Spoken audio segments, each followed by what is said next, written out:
Jane's life has been shaped by her father's strict control since childhood. Every birthday, she endures the same pain. Her father won't let her make a wish before her bratty little brother blows out the candles, ruining the moment. Her father then says, "In the name of God," and immediately digs the spoon into the cake and starts eating. Jane endured this until her 20th birthday, when she celebrated with her female friends. They, of course, let her make a wish, which was to become a writer. 10 years later, Jane is indeed a writer, but an assistant writer who writes all sorts of things. Scripts for series and dramas, advertisements for products, anything. She never says no, hoping to get her big break. After spending 3 consecutive months in the office writing a script for a series, as requested by the head writer she works for, Jane asks the head writer for a leave. The head writer barely knows anything about Jane. We then learn that Jane lives in the city with her younger brother. She comes home to find the house a mess because of her brother. She starts cleaning and doing laundry,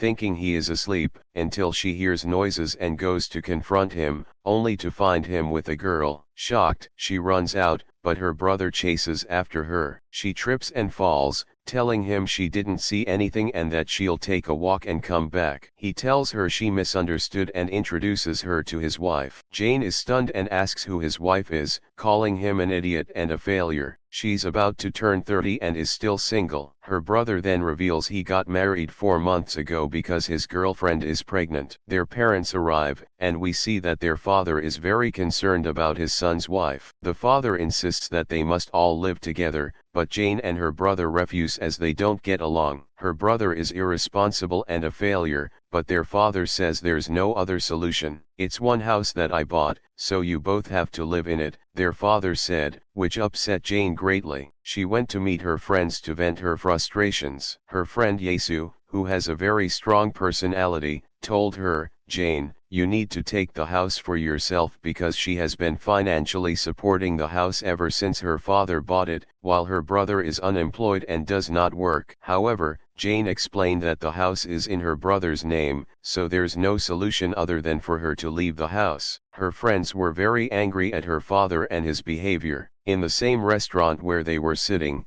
there was a young man arguing with his landlord at another table. The landlord, named Mr. Nam, was accompanied by his friend John. The tenant, Nam's roommate, asked why Nam was cancelling the contract in such a rude manner. Nam, who has a strong personality and almost never smiles, replied that they had an agreement. Nam would rent the room at a low price in exchange for the tenant doing some chores around the house, including feeding Nam's cat and taking out the trash. However, the tenant hadn't taken out the trash for 3 days, so Nam had to cancel the contract. Nam and his friend John returned to their small but growing software company. John, frustrated by Nam's difficult personality, told him that no roommate stays with him for more than a month. Nam retorted that his conditions are very simple, but people are disorganized and chaotic. That night, Jane mustered all her courage to tell her father that the house should be hers, but she didn't get the chance because her brother's wife announced that she had done an ultrasound and discovered they were expecting a boy.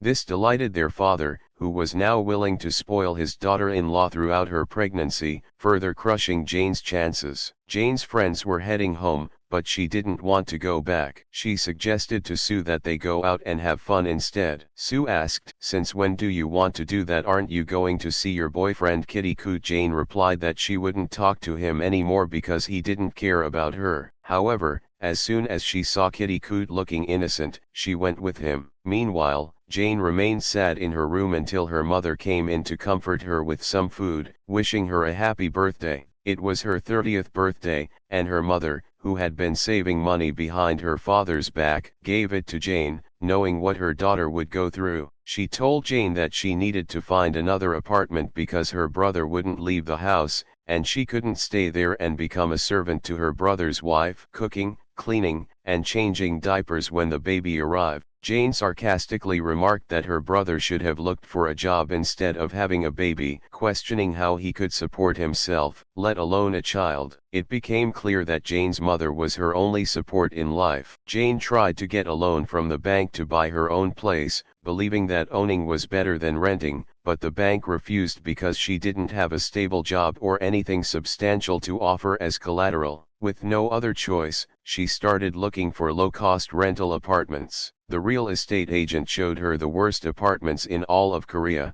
including inhumane places and those under staircases and slums. Meanwhile, Nam was in the office, and during a meeting, John, the company manager, announced that they would work until midnight. Nam, however, said, "God be with you," as he needed to be home by 6 o'clock. Nam's colleague, John, asked him, "What's the deal? Do you have a wife at home? Will she throw a slipper at you if you're late past 6? We all know you're single and don't even like women." Nam replied, "I need to feed and water my cat." John pulled Nam aside and tried to explain that the cat was interfering with the company's interests, but with his strong charisma, Nam calmly responded, "When my life returns to normal and I have a roommate who can feed my cat, I'll be able to work with you until morning." Because of this, John decided to search for a roommate for Nam for the umpteenth time. Meanwhile, Jane was feeling down and eating ramen on the street when her friend, Wa, called. She told Jane she found an apartment for just 300, exactly what Jane was looking for. Excited, Jane met Wa at the restaurant where she worked to get the details. It turned out that the apartment was in Nam's building. John, who was friends with San, Wa's boyfriend, had told San about the vacancy. Jane quickly gathered her things from her brother's apartment. Her brother and his wife arrived with a small cake to celebrate her ruined birthday, but Jane didn't care and left. Her brother's wife tried to explain that they didn't mean to force her out, but Jane told her it wasn't about them. She and her brother were just kids who would soon realize the responsibility of having a baby was too much for them. Jane gave her sister-in-law the money she had saved and left for her new apartment, which was in a less respectable area. Upon arriving, she saw the cat that had caused all the trouble. She settled in, feeling happy despite the circumstances. That night, she went out with Sue and told her they had agreed to a 1-week trial with the landlord. Jane showed Sue a picture of everyone at the company, thinking the only woman in the photo, Nam's secretary, was the landlord she would be living with. Jane didn't realize the landlord was actually Nam. Nam returned home to find everything tidy. The cat fed and watered, and he and Jane started communicating through notes and messages left around the house. They didn't meet in person, as Nam left early for work and returned late. When John asked Nam if his new roommate was bothering him, Nam surprisingly said he liked this roommate a lot. John was shocked, as Nam usually didn't like any of his roommates. Nam also assumed his new roommate was a man, not Jane. Jane decided to bring food to Nam at work, hoping to meet him or her. However, the secretary was the one who came down to receive the food, thanking Jane for the accommodation and saying she'd see her for dinner. The secretary was confused, thinking Jane was a delivery person. As Jane was leaving the company, she accidentally bumped into Nam. She apologized and walked away, not realizing who he was. Nam had been waiting for her because she had said she would bring him food. When he returned to the office, he found that she had left the food and his colleagues were already eating it. On the same day, Jane had an important meeting with her writer and the director they had been training with. To prepare, she changed her hairstyle. That evening, we learned that Jane has a friend who is also training as a director, and they have been working together for 3 years with the senior writer and director. It's clear that Jane has a crush on him because of his charm. Coincidentally, Nam and his team finished some important work and decided to celebrate at the same restaurant. Their manager, John, told them that while they had achieved great success, they hadn't made much money yet and still had debts. However, he emphasized that their success was what mattered most. Jane's friend, the director Young, called her over, and she sensed he wanted to tell her something, perhaps to confess his feelings. Feeling nervous, she asked him to wait for 5 minutes and went outside. Nam was also outside, watching a soccer match. Jane, being a soccer fan, joined him, getting excited when their team scored. She grabbed Nam's shirt in her excitement and apologized, but he said it was fine, and mentioned it was the first time he had seen someone else cheering for that team. They continued watching the match together, with Nam explaining some aspects of the game to her. During their conversation, Jane mentioned that the boy she had liked for 3 years might confess his love to her that night. She was looking at Young, who was sitting nearby, but then she saw a woman approach and hug Young from behind. Realizing he was already in a relationship, Jane felt heartbroken, and Nam noticed everything. Jane left, feeling sad, and waited for the bus. Nam, who was also heading to the bus stop, sat with her. Nam tried to comfort Jane by explaining how such feelings are processed in the human brain, giving her a brief lesson in biology and physics. Despite his strange and seemingly inappropriate comments for someone who had just experienced heartbreak, Jane felt comforted by Nam's words. When the bus arrived, Jane, feeling that they only live once, impulsively kissed Nam before getting on the bus and leaving. Nam was left confused by what had happened. The next day, Nam woke up still thinking about the previous night's events. Meanwhile, Jane went to the supermarket to buy some groceries. As she returned, she took the elevator. While Jane was in the elevator, someone joined her. She looked beside her and realized it was Nam, a coincidence often seen in countless dramas. Both were somewhat disheveled. Nam exited on the 4th floor where his apartment was, while Jane, gathering her courage, returned to her apartment, realizing he might be her neighbor. She quickly entered her apartment and closed the door. To her surprise, Nam was standing behind her, revealing they were living together. Jane called her friend while John contacted San, expressing his concern about placing a woman with their director. San explained that he thought Nam was a woman's name, similar to unisex names like Pat in English. John, understanding the mix-up, asked what they should do. Both Jane and Nam were embarrassed and consulted their friends, but found no solution. Jane eventually apologized to Nam for the surprise kiss, which he dismissed as unexpected, but forgivable. The next day, Jane received a call from the director, informing her that her novel had been accepted for a TV series. However, when she arrived, she discovered that Young, the assistant director, would be directing it. Despite her discomfort working with him, she saw it as a great opportunity. Young frequently requested changes to the script, frustrating Jane. Nevertheless, she worked diligently on the revisions,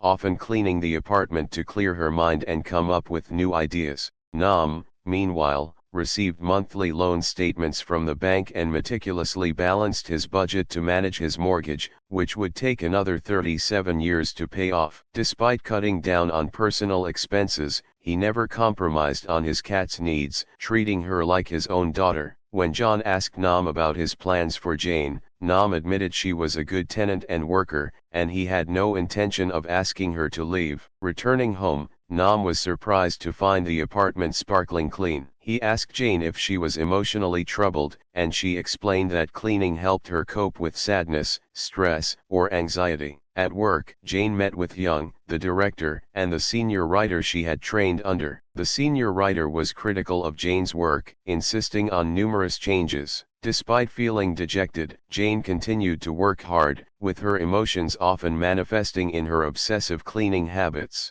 Nam arrives home and asks Jane if everything is alright, and if she's upset. She replies that she's just a bit stressed. The next day, Jane gets into the elevator with a woman who turns out to be Nam's mother. When Nam's mother discovers that a woman is living with her son, she gets very upset and tells Jane that she wanted Nam to get married, not have a woman living with him. Jane feels embarrassed and decides to leave. Nam apologizes to her, but she starts packing her things. Before she leaves, she gets a call from her friend Young, so she heads to the studio. At the studio, Young informs her that all the changes suggested by the senior writer have been accepted, even though they don't fit the story. Jane is very upset and feels defeated. With nowhere else to go, she ends up staying at the studio overnight. A few days later, Jane attends a wedding of a college friend. Coincidentally, Nam and John are also at the same wedding. During the buffet, Jane and her friends sit with their college friends, who start to mock Jane by saying that the shows she worked on are not well known. Jane leaves them and sits outside alone, while Sue gets upset and scolds the girls. Hua follows Jane to check on her, and Sue accidentally bumps into John, who is immediately attracted to her,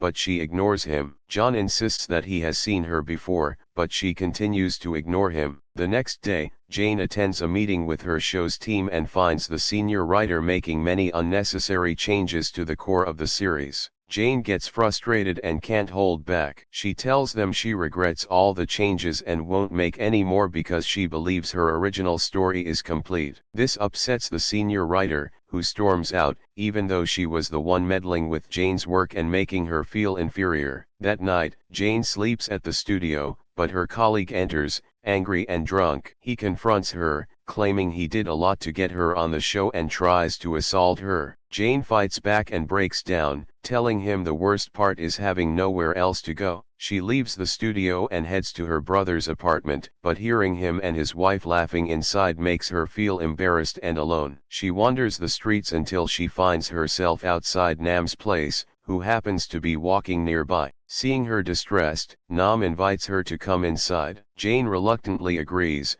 but refuses to talk about what happened. Nam then suggests an odd idea, asking if she could move back in and that he would marry her to avoid any awkwardness between them. Jane is shocked and declines. Nam apologizes and suggests she go to her room and rest. Jane sets her alarm for 5 a.m. The next day, Sue heads to her job, where she faces constant verbal harassment from her male co-workers, but remains unfazed. Hoa, on the other hand, has her eye on a beautiful sofa that she hopes to buy for her and Sam's future home. Every day, she goes to sit on it, hoping to purchase it someday. Jane wakes up in the evening, realizing she set her alarm for 5 p.m. instead of 5 a.m. Jane realizes it's already evening when Nam returns from work. Hearing her stomach growling with hunger, they sit down to eat together. During the meal, she asks him if he still wants to marry her so she can continue living there. Nam changes the subject, telling her to forget he ever mentioned it. She then asks if he's attracted to her,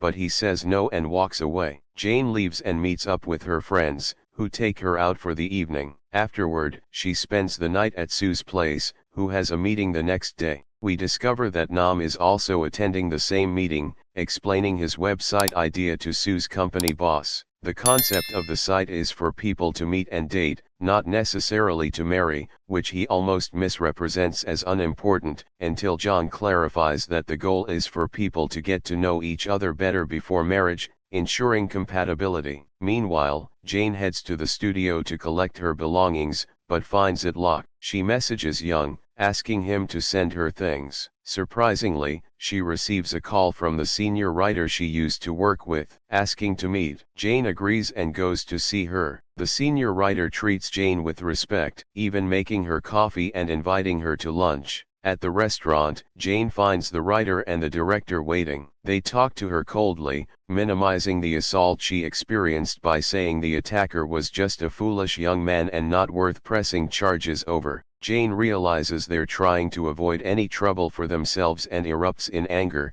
telling them how poorly they treated her and that the attack was not just admiration, but a real attempt at assault. She leaves them and tries to comfort herself by hanging out with friends. Sue receives a call from work and has to leave, leaving Jane alone. Jane's mother calls, reminding her that her father's house is always open if she ever feels hopeless. The next day, Nam sends Jane a message informing her that her things are at his place since Young sent them to his address. Jane says goodbye to Sue, telling her she decided to return to her mother's place. She goes to Nam's to collect her things, but hides when she sees him arriving with his mother. After the mother leaves, Jane says goodbye to Nam and heads to the bus station. Just before the bus departs, Nam arrives to give her the script she had left behind. Touched, she runs to him and asks if he wants to marry her. Nam agrees, saying it would help her stay, and asks if she likes him. Jane honestly says no, to which he replies, good. She then gets off the bus. Meanwhile, the girls are upset that their friend gave up so easily. We learn that Jane initially wanted to study a different subject like literature instead of law and is still trying to discuss it with her father. He gets angry and smashes the table, but she doesn't give up. Despite getting poor grades, she applies to study literature. Eventually, her father comes to Seoul and waits for her outside the college. Eventually, her father accepts the situation. At this point, Jane has returned home with Nam and falls asleep feeling secure for the first time in a while. The next day, they sit down to figure out their plans and how to handle the wedding on a tight budget since Nam is burdened with loans and Jane is unemployed. Jane informs her parents and she gets a call from her father saying that her parents are coming to Seoul. She tells Nam she will meet them at her brother's house, and he insists on coming with her, which makes her very happy. They prepare together and Jane coaches Nam on her father's personality and some romantic phrases to say to show that he loves her. Nam is a bit disgusted by the overly romantic lines, but she assures him it won't come to that. At the dinner, everything goes smoothly. Nam follows Jane's instructions and interacts with her father just as she advised. When Jane announces that they are getting married, her foolish brother blurts out, "That quickly, you must be pregnant." Nam immediately retorts, "No, we share the place, but I haven't touched her." Her father is shocked. Learning that they live together, he exclaims, "I raised you better than this." The dinner turns into a chaotic argument. Jane saves the situation by signaling Nam to kneel and apologize, repeating the phrases she had taught him, promising to take care of her and keep her safe. Her father, surprisingly, accepts this apology. Meanwhile, Wa visits the furniture store to see the couch she dreams of buying daily, but finds out it has been sold to a younger colleague who is getting married. This deeply upsets Wa, as she has been with San for 7 years without any proposal. She talks to him about her sadness, and he is with John, who notices the messages and tells San that she likely wanted the couch, hinting that women often don't ask for things directly. The next day, Nam tells Jane he plans to inform his parents about their engagement, and asks to take some photos together to send to his mother as proof. They take several pictures, but Nam doesn't smile in any, looking as if he's being forced. Wa, meanwhile, sees her boyfriend San leaving a jewelry store, and assumes he bought her an engagement ring, spending the whole day dreaming about the proposal. That evening, San and her friends surprise her with the couch she wanted. Wa, still hopeful about the ring, tells her friend that San might propose tonight. However, when she realizes the surprise was just the couch, she gets upset and scolds him, feeling disappointed like when someone gives a crow to their mother. San gets upset and says he doesn't know how to please her anymore before leaving. Wa spends the evening with her friends, but Sue argues with her, saying that both she and San worked hard to get the couch, which was expensive for him considering he's just starting his career. They argue, and Sue leaves to return to work. Jane reflects on their lives and realizes none of them have achieved their dreams. Sue wanted to be a manager, but ended up as a secretary. Wa wanted to be a housewife, but has been in a relationship for 7 years with no marriage, and Jane herself wanted to be a successful writer, but is now marrying Nam, just to have a place to stay, even though she doesn't love him. The next day, Jane gathers her friends Sue and Wa, who are still mad at each other. When she tells them about her engagement, they are thrilled and reconcile. Nam also tells his friends about the engagement, and they are surprised, especially John. That night, Jane and Nam's families meet. Nam's mother warmly welcomes Jane, but his father is stern and clearly has a tense relationship with Nam. Amid the tension, Nam's mother remains calm, as if used to it. Nam's father accuses them of not loving each other, but Jane surprises everyone by saying she is deeply in love with Nam, and even makes a heart symbol with her hands. A few days later, both families gather for dinner at a restaurant. It is clear that Jane's mother is unhappy, and Nam's father disapproves of the marriage. When they learn there won't be a wedding ceremony, they insist there must be one, leaving Jane and Nam no choice but to agree to a small wedding. Jane's mother remains silent and distant, but Jane tries to comfort her. Nam's father argues with him, accusing him of wanting a wedding just to show off, not because he is happy for them. Nam meets with his friend John to calculate the wedding costs, which are very high. John suggests that their colleagues at the company might help reduce costs. San, who has been staying at the bar for a few days, also offers to help, as do the girls, who find a simple wedding dress for Jane. Everyone supports them in the wedding preparations. On the wedding day, Jane and Nam get dressed, but the car supposed to take them to the venue doesn't show up. They end up chasing a bus to get to the ceremony. Imagine a bride and groom taking the bus to their wedding. Jane's mother is still against the wedding, but leaves a bag with Nam's assistant, asking her to give it to him, but Jin sees it. When she opens it, there's an album with all of Jin's memories. The letter asks her to take care of her daughter, and Jin is moved. She goes to the preparation room and breaks down in tears. At that moment, Nam comes in and gives her a tissue. He tells her that he'll wait for her and she can cry as much as she wants. She feels that he is a good person. Finally, the big moment arrives. They both walk out together, and everyone is very happy for them. They keep taking pictures, and John notices Seo, and he's very happy to know that she is Jin's friend. Meanwhile, Sam avoids looking at him. Jin's mom sits with Nam and tells him that she read the letter, too, and asks him to take care of her daughter. The wedding ends, and Jin thanks Nam for what he said to her mother, because she overheard him. After the wedding, Jin and Seo go out together. By chance, they see Sam and John, so immediately pulls her friend to sit with them. However, Seo and Sam talk harshly to each other, so gets upset and leaves while crying. Sam follows her and she shouts at him, saying all she wanted was for them to get married and that the couch hint was about marriage. He apologizes and comes closer to her, and they leave together. Seo and John go together, and John asks her how she doesn't remember him. We find out that they met a year ago, and he remembered her from then, but she brushes him off, saying she doesn't remember him. He then finds a game, wins a stuffed animal, and gives it to Seo before she gets into the taxi. He tells her that the angry toy resembles her, and he leaves. The next day, Sam sits with John and tells him that he is not ready for marriage and feels overwhelmed, especially since he just started a small app company and has no money. John promises to find him a good job opportunity. Meanwhile, Jin starts looking for a job, but no one accepts her until she goes to the last cafe. They were looking for someone to serve customers,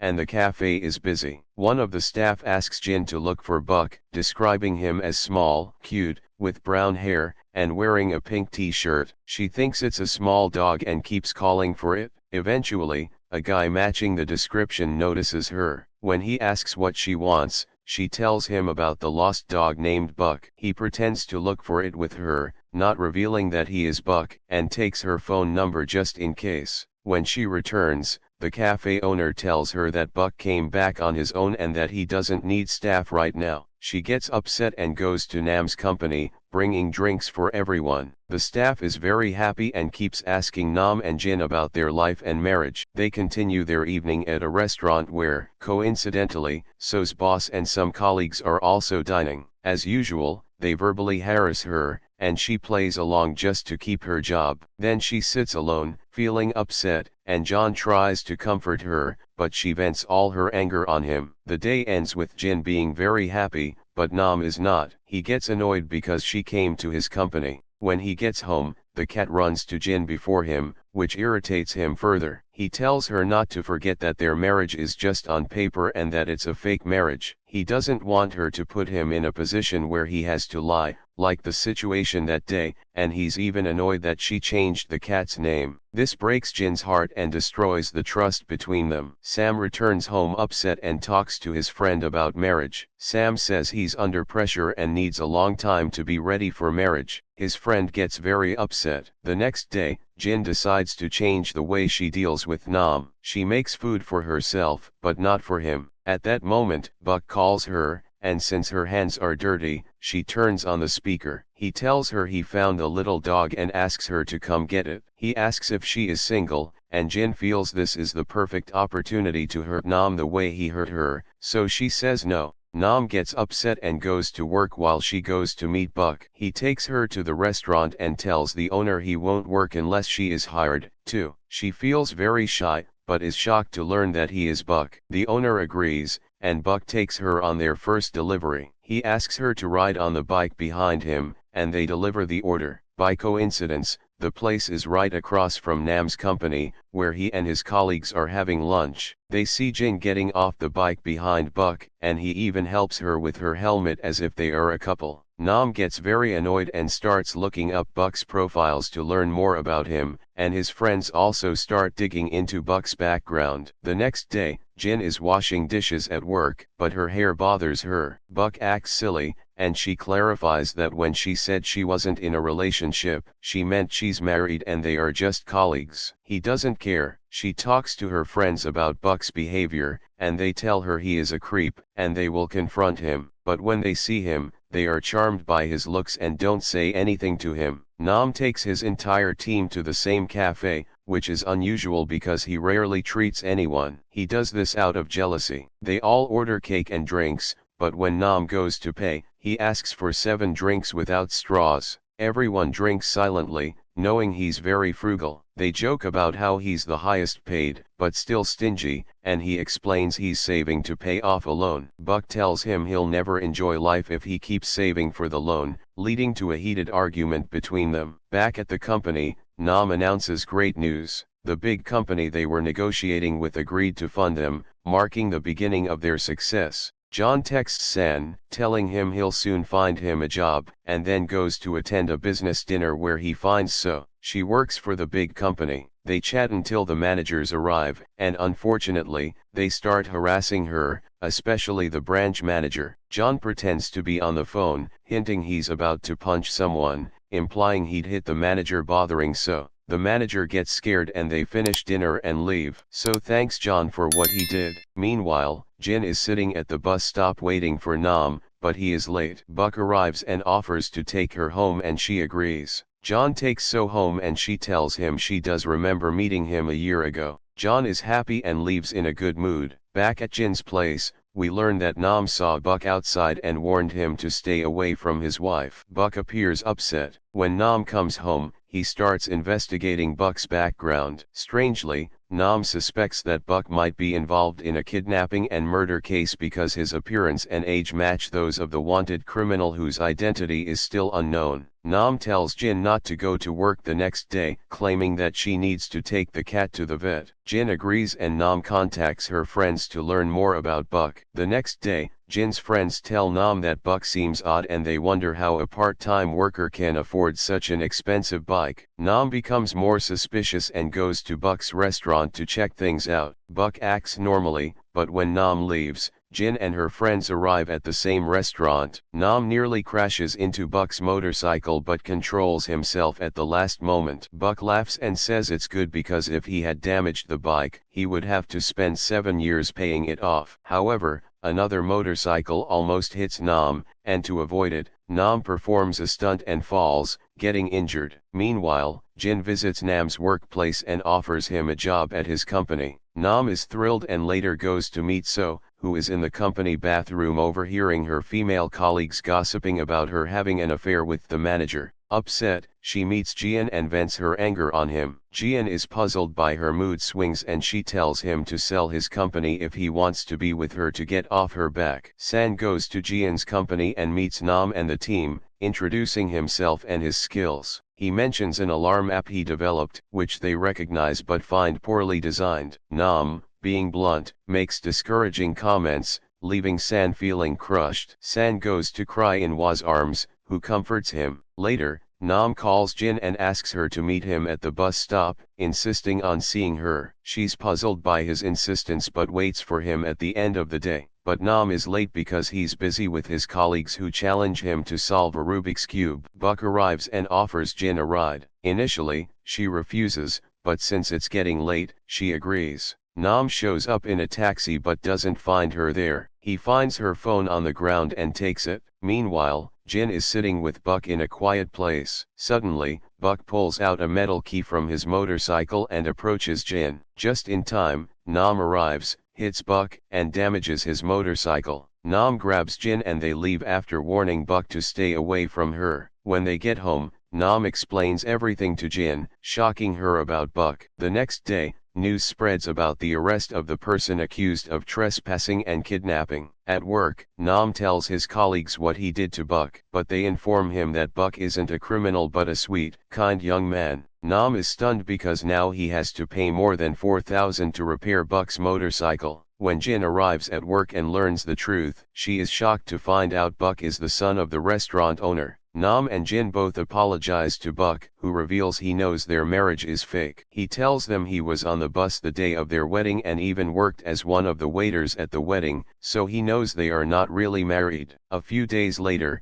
Jin's friend wakes up feeling upset and San is teasing her, but when she looks into his eyes, she finds a wedding ring. He laughs and proposes to her, making her cry and embrace him. Meanwhile, John is in despair because of his separation from Seo. He goes to lunch and stands apart, crying from sadness. By coincidence, Seo is at the same restaurant and sees him. She can't believe he's crying. When his colleagues call him, she quickly takes him to her car. He tells her he can't sell his company, and she realizes he was seriously considering it for her. She moves closer and agrees to be with him, and they become a couple. Nam sees them but doesn't want to disturb them. The next day, Nam and Jin wake up to a knock on the door. It's Nam's mother, who behaves like any mother-in-law, questioning Jin's cooking skills and making her peel apples. Jin gets a call from her friends and Nam tells her to go meet them. She goes and tells them that San proposed to her, and they all celebrate. When Jin returns home, she finds that Nam has changed his hairstyle, and she compliments him, saying it looks great. They go grocery shopping together and have a nice time, showing that Jin is starting to really like Nam. The following day, San prepares for his first day at work, with Hwa by his side. John struggles with his relationship with Seo, who sets strict rules for their relationship. She insists they meet in a hotel and not interfere in each other's personal lives. John agrees,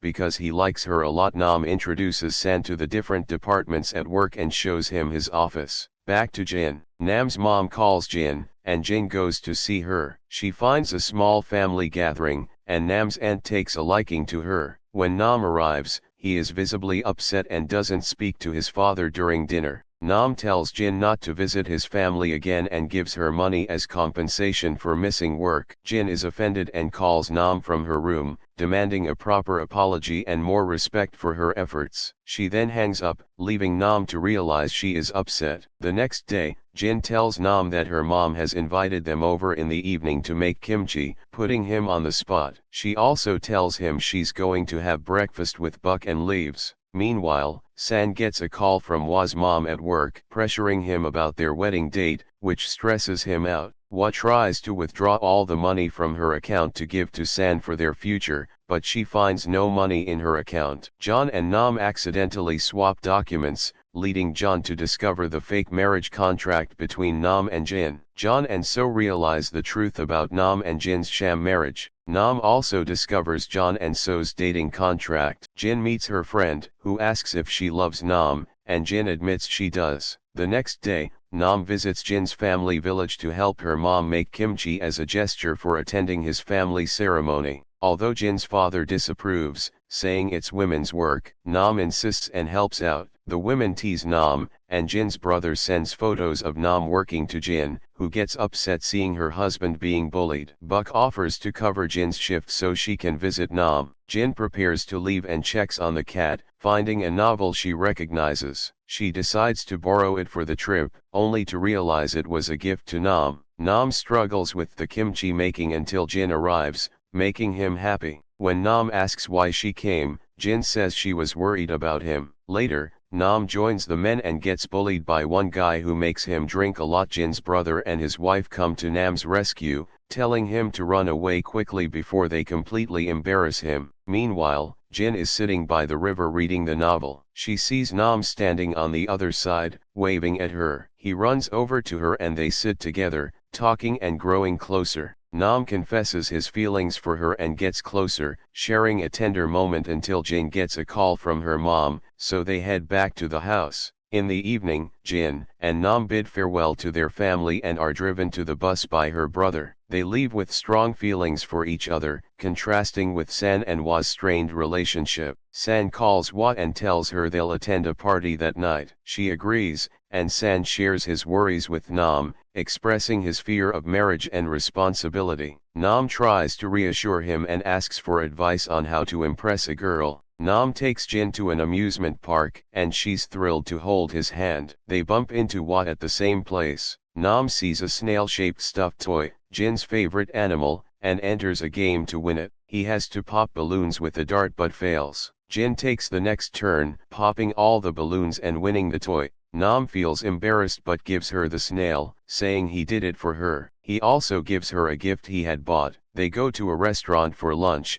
and Jin opens the gift box to find earrings. She goes to the restroom to put them on and meets a beautiful woman who helps her. Jin thanks her and returns to her table. The woman, realizing it's Jin's table, apologizes and leaves. Nam joins Jin, and they enjoy their meal together. San and Hwa attend a play that mirrors their relationship, and they both break down in tears. John tries to discuss marriage with Sue, but she rejects the idea. John is puzzled until he sees a message on her phone from someone saved as "My Love," saying they had arrived at her place. Sue quickly grabs her phone, and John follows her without her noticing. He discovers that "My Love" is her mom visiting, making him feel embarrassed. Back to San and Hwa, they finally confront each other. San tells Hwa he can't get married right now, and leaves her in tears. Meanwhile, Nam and Jin decide to get closer that night and are very happy together. Nam wakes up early and prepares breakfast for Jin before leaving. She is delighted, despite him having left raw onions. Jin feels happy and heads to work. Bok informs her that someone from a big production company came by and left her a business card. Jin gets upset, remembering what happened with Myung, and throws the card in the trash. However, a woman picks up the card. It's the same woman who helped Jin put on her earrings. This woman, Park, is the executive director who wants Jin to work with her. Park tells Jin that they tried to contact her many times, but her email was inactive. She mentions that Jin had sent them some scripts that the company accepted, and wanted her to work with them. Jin explains that she stopped writing, is now married, and has distanced herself from writing. Park advises Jin to think it over and contact her anytime. Meanwhile, Sue's mother plans to return to her village. Sue offers to drive her, but her mother declines. John steps in, introducing himself as Sue's boyfriend and sweetheart. Her mom is delighted, and John offers to drive her home. Sue's mother is pleased with him. However, when John leaves work, he finds Sue waiting for him. She takes him to a quiet place, and expresses her annoyance at his behavior with her mother, telling her he was her boyfriend. Sue reveals she doesn't want to get married, sharing that she has issues because she never knew her father and refuses to marry. Wanting to live only to take care of her mom, she leaves John, who is left in shock. San meets Hwa, and tells her he isn't the man she wants, and it will take him at least 5 years before he's ready for marriage. He asks her to find someone else to marry. Hwa breaks down, pleading to stay by his side, but he refuses. Her friends comfort her while John and Nam spend time with San, reminding him how John, too, had once been separated from the girl he loved, and met Nam in the same place. John tells San he understands what it's like to be devastated by a breakup. Jin decides to return to writing, continuing the novel she had sent part of to Park's company. The next day, she cuts her hair to mark a fresh start and packs her bags to leave the place she shared with San. When San arrives, he tells her to stay and that he'll leave instead. But Jin insists she needs to move away to avoid remembering him. She bids him farewell and leaves, stating she will take his advice and marry someone responsible. Unlike him, which leaves San feeling hurt, he feels torn inside. After that, Jin goes to meet Mrs. Park at the company and decides to work with her. Park is delighted, and they go out for dinner and drinks together. Park feels very comfortable with Jin, and shares that she once loved someone deeply and got pregnant, but unfortunately had a miscarriage. Their relationship fell apart, and his family rejected the marriage, leading to their separation. After drinking a lot, they head home together. Meanwhile, Nam keeps calling Jin, but she doesn't answer, making him worried. He goes out for a walk and coincidentally sees her. It becomes clear that Park and Nam know each other. Park is Nam's ex-girlfriend. Jin understands from their conversation that Nam is the person Park was in love with, and had a child with. They exchange numbers awkwardly, but Jin hides her broken heart and leaves quietly. When they get home, Nam asks Jin if they can sleep together, but she refuses, and he respects her decision. The next day, Jin goes to the company, but before signing the contract, she asks Park to have dinner with her. During this time, Nam looks through Park's photos, seemingly reminiscing about her. Meanwhile, Sue recalls John's promise to always stand by her and gathers the courage to confront her boss. She tells him that she's worked for him for 3 miserable years, calls him out for his nastiness, demands a public apology, and then leaves. Afterward, she meets John and honestly shares everything with him. John reassures her that he'll always support her. Jin goes to eat with Park, and asks her how she would react if she met the person she loved again. Park replies that he no longer loves her, but still holds a special place in her heart. Jin hints that the person Park loves is her husband, shocking Park. At the same time, Nam sees Park's card and talks to Jin about everything. Nam seems confused and still not over Park. Amidst his confusion, he receives a call from Myung and goes to meet him. Myung, thinking Nam knows what he did to Jin, slips up and offers compensation to Jin if she drops the case against him. Nam recalls Jin's distressed state when she came to him before their marriage, gets furious, grabs Myung by the collar, and demands he tell him everything before he commits a crime. Meanwhile, Park and Jin argue about their love for Nam, Afterward, Park's driver informs her that there's a problem with Jin's case because Mi-eun was severely beaten by her husband, Nam. That night, Soo and her team have dinner together. The annoying boss mocks her, but then apologizes in front of everyone, making them suspect something inappropriate happened between them. Furious, Soo follows him to his building, punches him in the elevator, and leaves, feeling slightly avenged with two colleagues from work. The secretary is there, so he tries to take her and leave, but she is happy. Then we see Nam going to meet Park at her company. He asks her to look after Jin and give her a chance as a writer. Park is surprised by this, realizing that he loves Jin. She tells him not to lose her like he lost her, Park, before. Meanwhile, Jin is sitting with Nam's father, who tells her that Nam needs to have children. He gives her a credit card with a large amount of money, saying it's for Nam to pay off the house loan. She tells him he should give it to Nam, but her father-in-law says Nam refused it, even though his father promised to pay the loan if he got married. She refuses the money and tells him something unknown. He leaves happy. When she goes home, Nam is waiting to confess his love to her, but she shocks him by saying she wants a divorce. When he asks why, she says the company will provide her with housing, and she doesn't want to burden him anymore. He doesn't argue,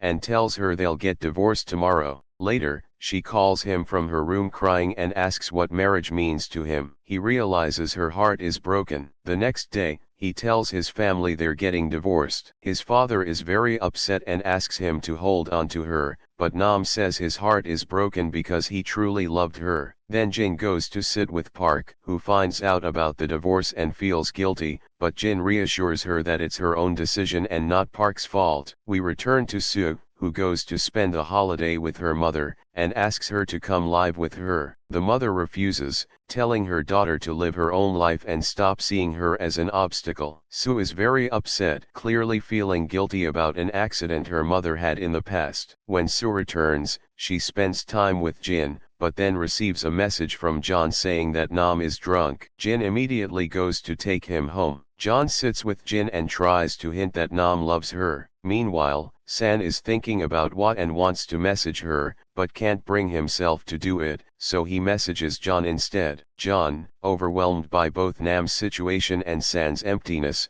mistakenly calls Hwa. She answers immediately, and they talk like two teenagers. San tells her to stay happy and not to worry about anything. She wants to tell him that her happiness is with him, but she can't. The next day, Nam's mother calls Jin, so she goes to meet her. The mother tries to convince Jin that there are many problems in marriage, but they shouldn't get divorced. However, Jin is determined. When she returns, she sits with Nam, and they finally agree to separate. Both are heartbroken. They sign the papers, and Jin takes her things and bids farewell to Nam, who keeps looking around the house as if she is still there and continues to miss her. Later, Jin gets a call that her sister-in-law is in the hospital. When she arrives, her sister-in-law has given birth to a beautiful baby. Jin's father cries, and her brother is overwhelmed with tears of joy. Jin and her mother stand looking at the baby through the glass. Jin tells her mother that she has decided to get divorced. Her mother tries to convince her otherwise, saying that she and Jin's father married for love, despite everyone being against it. Even though her father was difficult, she couldn't live without him. She says if she had divorced him because of their conflicts, she would have regretted not being by his side for the rest of her life. Jin's mother goes to comfort her husband, who lies on her lap like a child as soon as he sees her, transforming from a strict man to a small child. Jin understands what her mother meant and starts to reconsider her decision. Meanwhile, Nam and Nam's mother are at work. We see John at the company, where he meets Soo's annoying boss. He asks to speak to him in private. At that moment, Soo arrives on a motorcycle. John tells the boss that Soo is his girlfriend, but they continue to bully him, and the boss leaves. John and Soo then go to buy some samples because Soo has decided to create her own website for her own business. When she asks him if they can stay together, John is ecstatic.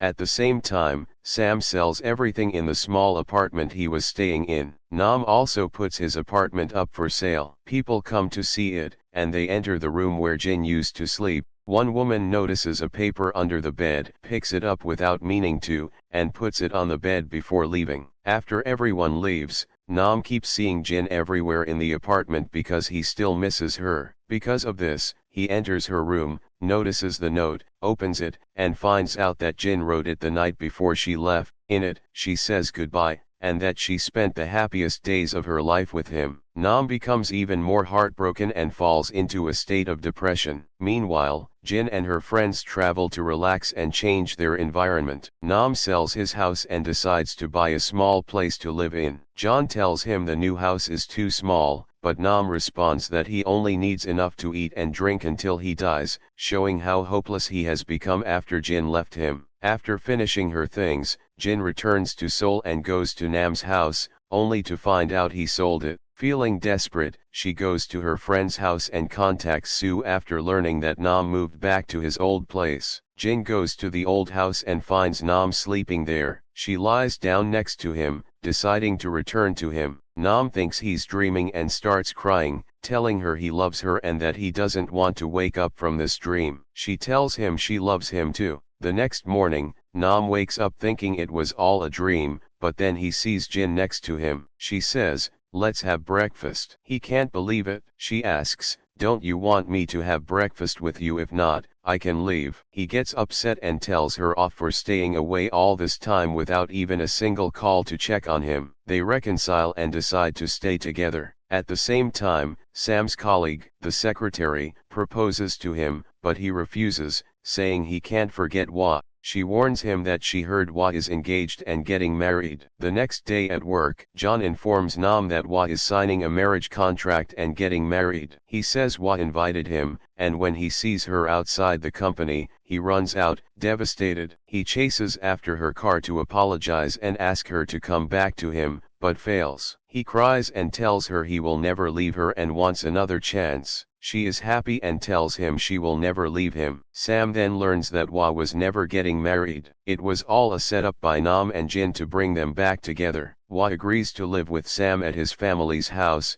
making him very happy. 3 years later, Sue has successfully started her own business and John stays by her side. One day she suddenly tells him she wants to marry him. He is overjoyed, and they decide to get married. Nam and Jin also get married and live together. Jin becomes a famous writer and the series ends. Thanks for watching. If you enjoyed our recap, don't forget to hit the subscribe button and check out more recaps on our channel. Take care.